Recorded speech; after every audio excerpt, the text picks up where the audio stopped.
I'm Gory Vincent from the Walled Lake Penny Saver. And I'm Drew Edwards from the Downriver Mop. And we are the Dollar Show Critics. We go to the theaters where George Clooney's still in The Facts of Life. Hanging out with Tootie. I'd hang out with Mrs. Garrett. Yeah, I bet you would. Mrs. G. And this week's movie is Up in the Air, starring the aforementioned George Clooney and Vera Farmiga. And by the way, if you're wondering, she's still got an ass that won't quit. Oh, yeah. Clooney plays a man whose job is to go around the country laying people off for companies who are too cowardly to do it for themselves.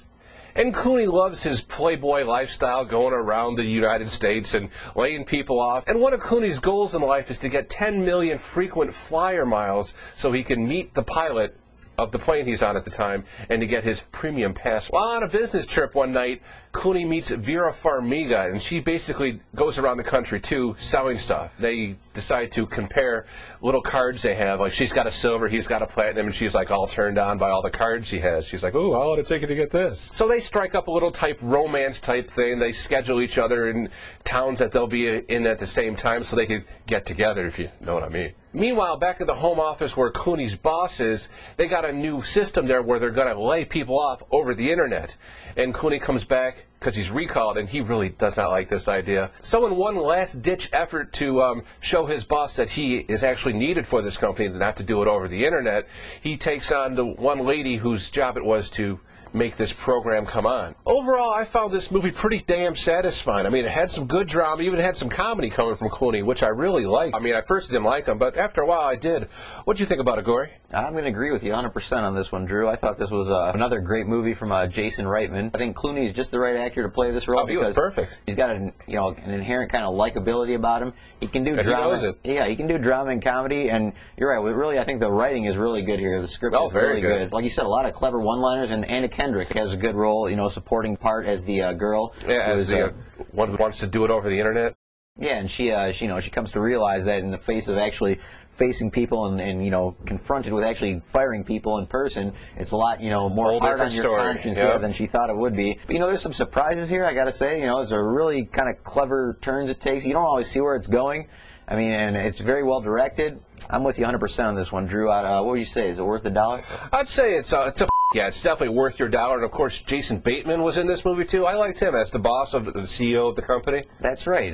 Bateman did have a nice little role here. Yeah, he's weaseling his way in everything these days. He is. He's been in everything. At least a couple movies we've done. But it's definitely a yeah. I like him. I agree with you, Drew. I'm going to give this one a yeah. Also. Yeah, go out and see it. I think it's a nice shot at reality. You're right, and it's a good movie for the times, and I can't really see anybody not liking it. Yeah, so that's 2 yes for Up in the Air.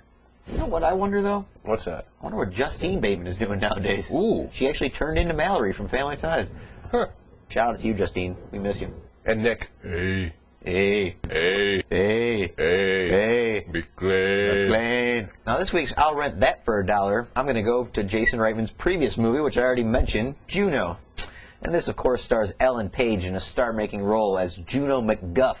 Not related to the crime dog, but maybe. I don't know. I think her dad might have been. I think he was. And who's J.K. Simmons, and you're right. Jason Bateman's in this. I mean, Bateman again. This is one of those movies you could quickly kind of say, well, it's a little too hip. The dialogue seems a little too hip, like at first. But I really think that kind of wears off, and you really do kind of fall for the characters after a while. It's a simple story about a girl who becomes pregnant, from one night of sex with her or kind of geeky, not really boyfriend, but it is her boyfriend. Let's be honest. Yeah, played by that Sarah dude. Michael Cera, your favorite. Yeah, seriously. No, he's kind of patented this role of this whispery, douchey kind of guy. But I mean, I like Michael Cera in this, and I like the whole cast actually is good. Jennifer Garner.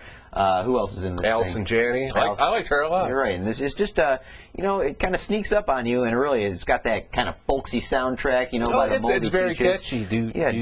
Exactly. You'll be singing these songs. Everybody knows it. And it's stuck in it. But basically, though, just a good script by Diablo Cody, who won the Academy Award for it. Really? Yes. And also, Could have been a bit much. No, I think great direction here from Jason Reitman. Script was solid. You overlook its flaws easily because it just charms you. And by the end, you're genuinely touched, and it's simple, but you can't quite predict where it's going. And for that reason, I think Jason Reitman has made at least 2 really, really strong movies in Juno and Up in the Air. But I say go back and revisit Juno if you hadn't.